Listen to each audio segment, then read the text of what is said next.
Memilih smartphone, khususnya untuk segmen menengah ke bawah, memang bukan suatu hal yang mudah untuk dilakukan. Banyaknya varian yang dikeluarkan oleh vendor dengan berbagai macam kemiripan spesifikasi seringkali justru membuat konsumen kebingungan dalam menentukan pilihan. Di tengah banyaknya pilihan yang ada, hadir sebuah smartphone yang menurut saya berhasil menetapkan standar baru di ranah budget phone. Halo, selamat datang kembali masih di Project Review bersama saya, Putu Reza, dan ini adalah review untuk Motorola Moto G.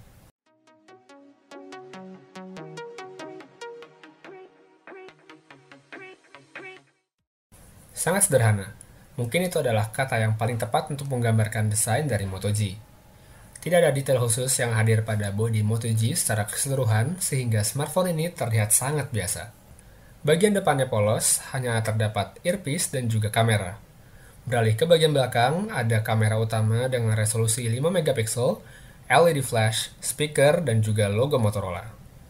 Bodi bagian belakang Moto G terbuat dari plastik yang diberi sentuhan akhir matte yang membuatnya terlihat cukup elegan. Sayangnya, bekas jari tangan cukup mudah menempel dan mengotori bodi dari Moto G. Cover belakangnya bisa dibuka untuk mengakses dua buah slot micro SIM card yang ada. Akan tetapi, baterai pada Moto G tidak bisa dilepas. Moto G juga tidak memiliki slot micro SD sehingga kapasitas internal 8 atau 16 GB yang dipilih saat membeli tidak bisa ditambah. Ukuran yang ditawarkan sangat bersahabat dengan tangan. Dengan layar seluas 4,5 inci, Moto G terasa pas dan dapat dioperasikan dengan mudah menggunakan satu tangan. Bicara soal layar, smartphone ini dilengkapi dengan panel LCD seluas 4,5 inci, seperti yang sudah saya sebutkan tadi, dengan resolusi yang terbilang wah yaitu 1280x720. Kenapa saya sebut wah? Karena tidak ada smartphone Android lain yang menawarkan layar dengan resolusi serupa dalam range harga yang kurang lebih setara. Soal kualitas, layar pada Moto G menampilkan gambar dengan baik. Gambar-gambar yang dihasilkan tampil layaknya pada smartphone high-end. Tingkat kontras dan saturasi yang dihasilkan memang tidak semaksimal ponsel lain dengan spesifikasi layar yang serupa pada harga yang lebih mahal. Akan tetapi, apa yang ditawarkan Moto G sudah lebih dari cukup. Dilengkapi dengan prosesor Qualcomm Snapdragon 400, quad-core 1,2 GHz, GPU Adreno 305 dan juga RAM 1 GB, Moto G lagi-lagi melangkahi smartphone kompetitor yang berada dalam rentang harga yang setara. Kehadiran prosesor dengan 4 inti pada kisaran harga yang terbilang rendah memang bisa dikatakan luar biasa karena kebanyakan Android low-end lainnya hanya dilengkapi dengan prosesor dual-core saja. Jikapun dilengkapi dengan quad-core, chip yang ada adalah buatan MediaTek yang performanya sedikit lebih rendah jika dibandingkan dengan buatan Qualcomm. Dalam menjalankan berbagai tugas standar, Moto G tidak akan mengalami kendala sama sekali. Menjalankan berbagai macam aplikasi secara bersamaan juga tidak memberikan beban berarti pada perangkat ini.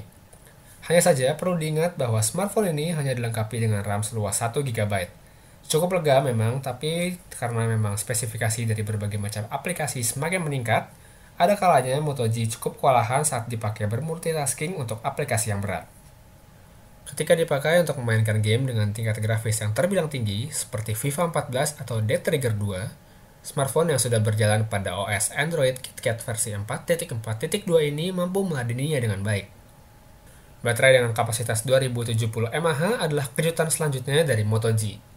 Dalam penggunaan yang terbilang intens untuk menjalankan berbagai macam aktivitas mulai dari chat, sosial media, gaming, dan juga menonton video di YouTube, smartphone ini mampu bertahan lebih dari 12 jam. Selanjutnya kita bicara soal kamera. User interface pada viewfinder tampil sangat sederhana dan ala kadarnya.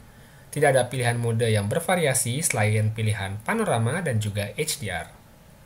Berbekal resolusi 5 megapiksel, sektor kamera pada Moto G memang tidak bisa dikatakan luar biasa seperti layaknya layar dan juga hardware-nya. Meski begitu, hasil yang didapatkan ternyata tidak mengecewakan. Saat digunakan untuk mengambil foto di tempat dengan jumlah cahaya yang memadai, kamera pada Moto G mampu menghasilkan gambar yang memuaskan. Sedangkan dalam kondisi low light, hasil foto tergolong dapat diterima meskipun memang kehadiran noise tidak bisa dihindarkan. Tetapi perlu diingat bahwa resolusi yang ditawarkan pada Moto G ini memang masih rendah, sehingga jangan berharap untuk mendapatkan detail yang baik ketika mengambil foto. Secara keseluruhan, Moto G adalah smartphone low-end yang luar biasa. Dengannya, Motorola rasanya telah sukses menetapkan standar baru tentang bagaimana seharusnya spesifikasi yang diberikan oleh sebuah merek untuk sebuah smartphone Android murah. Layar HD yang cemerlang plus ditunjang dengan kemampuan hardware yang sangat membadai, membuat harga 1,9 juta untuk versi 8 GB atau 2,3 juta untuk 16 GB terasa sangat murah. Dalam range harga tersebut, kompetitor masih belum memberikan layar dengan kualitas resolusi 720p atau prosesor quad-core yang diproduksi oleh Qualcomm. Meski luar biasa di bagian dalam, tapi Moto G memang terlihat kurang menarik dari segi desain. Tampilannya yang terlalu sederhana mungkin bagi sebagian orang akan menjadi poin minus tersendiri.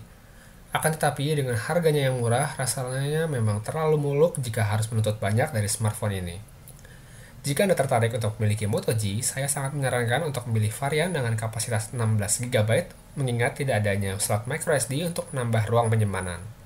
Akan tetapi, jika Anda tidak memusingkan tentang masalah kapasitas internal, maka varian 8 GB tetap bisa menjadi opsi dengan harga yang lebih miring dibanding dengan versi 16 GB. Oke, mungkin itu aja review saya kali ini untuk Motorola Moto G. Saya Putu Reza dari Project Review pamit. Kita ketemu lagi di video selanjutnya, and have a nice day!